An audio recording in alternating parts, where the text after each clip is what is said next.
Okay, our topic for today is about law of growth.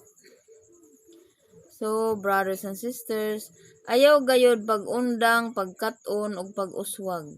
Ang comfort zone maoy dapit diin mamatay ang mga pangandoy. Aron makuha ang wala pa nimo nabatunan. Kinahanglan nimo usbon ang imong kaugalingon. #continuous growth. #level up yourself. Hello mga kahigalaan, atong topic karon is law of respect. So brothers and sisters, ang respeto magsugod sa imong kaugalingon.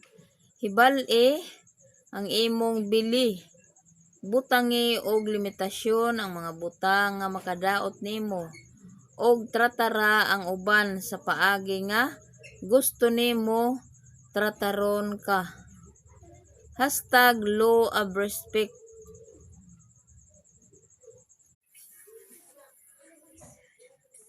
Hello everyone, our topic for today is about law of gratitude. Brothers and sisters, ang lig-on nga kinabuhi puno sa pasalamat. Tutuki ang mga naa nimo, dili sa mga kulang. Ang pagpasalamat makahimo sa gamay nga butang nga igo og makadugang pa og daghang panalangin. #gratitude attracts blessings.